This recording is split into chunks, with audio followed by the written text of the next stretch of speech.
কেউ যদি দাওয়াতের কাজ করতে চায় তার মধ্যে ৬টা গুণ অবশ্যই থাকতে হবে এবং এই ৬টা গুণ আল্লাহ সুবহানাহু ওয়া তাআলা তার রাসূল সাল্লাল্লাহু আলাইহি সাল্লামকে কোরআনের মাধ্যমে শিখিয়েছেন। রাসূল সাল্লাল্লাহু আলাইহি সাল্লামের উপরে দ্বিতীয় নাজিলকৃত সূরা হলো সূরা মুদ্দাসসির এবং এই সূরার প্রথম কিছু আয়াতে আল্লাহ সুবহানাহু ওয়া তাআলা এই ৬টা গুণ তুলে ধরেছেন। আল্লাহ সুবহানাহু ওয়া তাআলা বলছেন, ইয়া আইয়ুহাল মুদ্দাসসির কুম ফাআনজির, যে হে বস্ত্র আবৃত ব্যক্তি, তুমি দাঁড়াও এবং মানুষকে সতর্ক করো। অর্থাৎ একজন দায়ীর প্রথম গুণ হচ্ছে তাকে কমফোর্ট জোনের বাইরে বের হয়ে আসতে হবে। হ্যাঁ, খুব কমফোর্ট জোনের ভেতরে থেকে আসলে দাওয়াতের কাজ করা এটা একজন দায়ীর জন্য শোভনীয় না এবং এটা আল্টিমেটলি সম্ভব না। এরপর আল্লাহ সুবহানাহু ওয়া তাআলা বলছেন, ওয়া রব্বাকা ফাকাব্বির, তোমার রবের বড়ত্ব বর্ণনা করো। অর্থাৎ কেউ যখন কমফোর্ট জোনের বাইরে বের হয়ে এসে জোরে সোরে দাওয়াতের কাজ শুরু করবে, তার দাওয়াতের স্টার্টিং পয়েন্টটা কি হবে?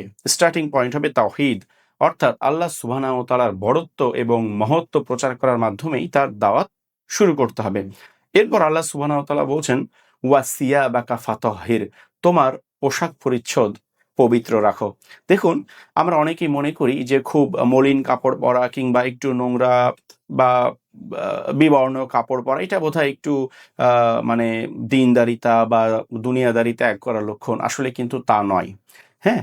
বরং একজন দায়ীকে তার যে পোশাক পরিচ্ছদ পবিত্র থাকা এবং আ পোশাক পরিচ্ছদের ক্ষেত্রে পরিষ্কার পরিচ্ছন্ন থাকা এটা কিন্তু একটা দায়ীর গুরুত্বপূর্ণ বৈশিষ্ট্য। কারণ সে যখন মানুষের সামনে কথা বলতে যাবে তখন কিন্তু তার বাহ্যিক আ আউটলুক দেখেই তার ব্যাপারে একটা ইমপ্রেশন মানুষের মধ্যে তৈরি হয়ে যায়।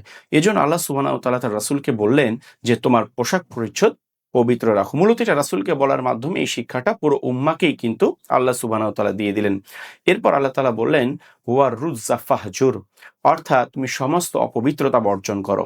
দ্যাট মিনস একজন দায়ী যখন কেউ দাওয়াতের কাজ করতে যাবে, শুধু যে সে পোশাক পরিচ্ছদ পরিচ্ছন্ন রাখবে তাই নয়, বরং তার অন্তরকেও সমস্ত কলুষতা এবং অপবিত্রতা থেকে দূরে রাখতে হবে। অর্থাৎ আত্মশুদ্ধি তাকে অর্জন করার চেষ্টা করতে হবে।